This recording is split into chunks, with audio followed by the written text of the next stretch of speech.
So a couple of weeks ago my barber messaged me out of nowhere.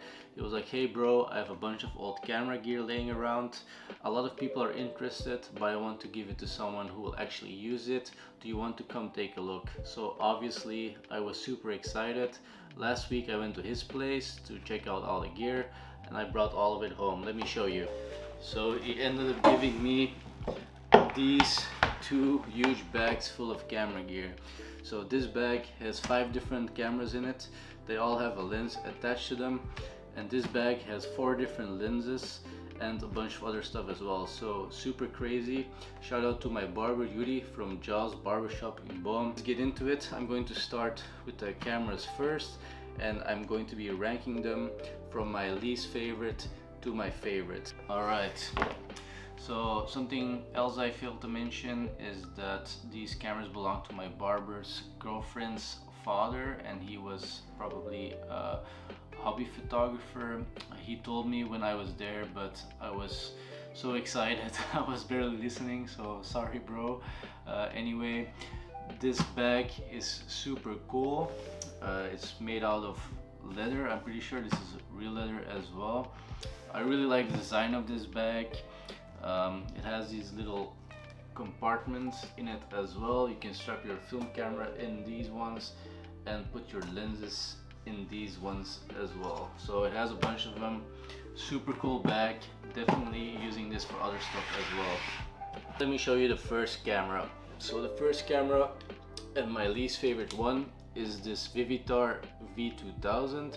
So Vivitar is an American company based out of California. It made cameras till 2008 and then it completely stopped production. So the reason that this is my least favorite camera is because it is made mainly out of plastic. Also, I'm not a big fan of the design.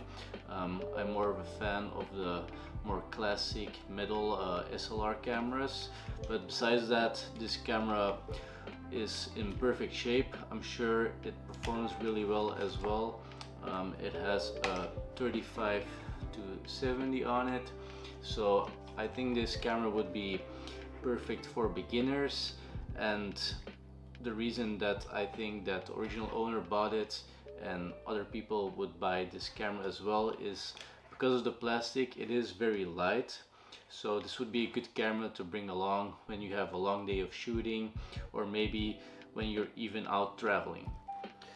So next up we have this very compact Cosina or Cosina, I'm not sure how to pronounce it, 25S. So this is a very compact camera. It's super tiny and it has automatic exposure as well.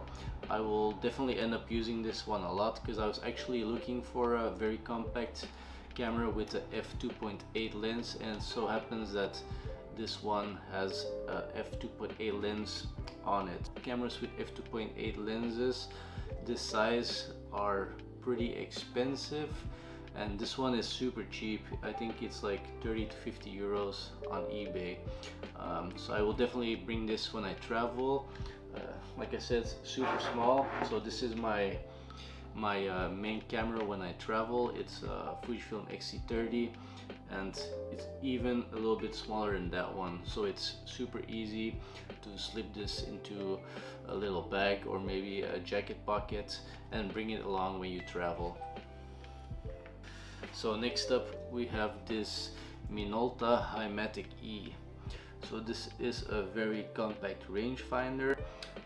This particular model isn't very popular. I heard that it has a lot of quirks and isn't really handy to use, but I feel like this is what makes it very unique and fun, so I will definitely end up using it. I haven't shot a rangefinder before, so it'll be fun to learn how to use this. I really love the design. It's very unique, so yeah, super happy with this camera, super happy to add this to my collection. So next camera is my favorite camera in terms of design, and is this Zenith E. So this pouch, first of all, looks super cool. It has Zenit on it in Russian and English as well. So Zenit is a Russian brand made during the USSR. So it says so on the bottom as well. Let me see if I can show you. As you can tell on the bottom, it says made in the USSR. Yeah, I just really like the design. It looks like a tank. It's super sturdy. The dials are very unique as well. I haven't seen dials like this on a camera. Not sure how to use them. I have to figure that out. But yeah, unfortunately it does have like a bit of a smear when I look through the viewfinder.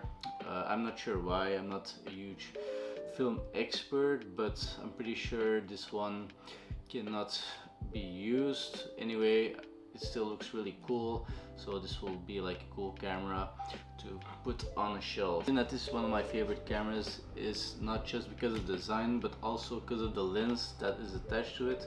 So the lens on this camera is a Helios 44-2.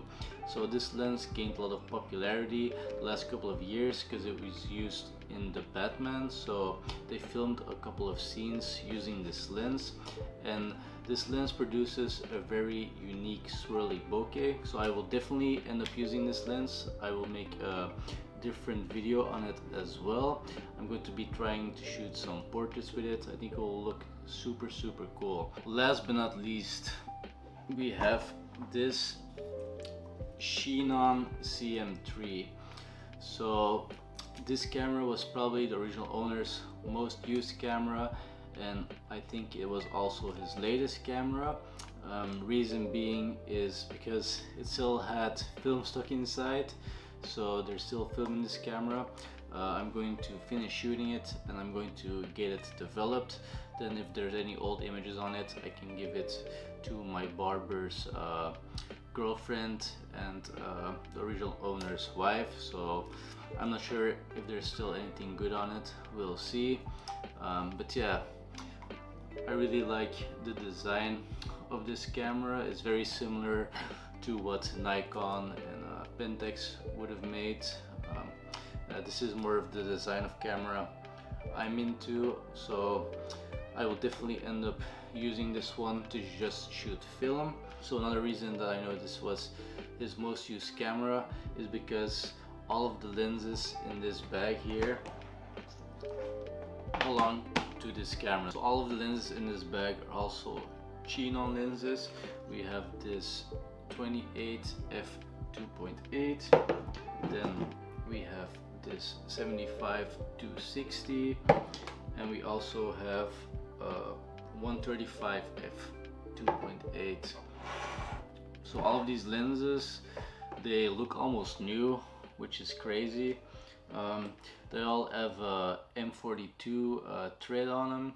So I so happen to have a M42 adapter for my Sony and my Fujifilm camera as well. So I'm going to test these ones out as well in a separate video. So besides that, there's also a couple of flashes in this bag, but they're not that interesting. What is interesting though is that it has this unopened box of film. So this is Fujifilm Super G Plus 200.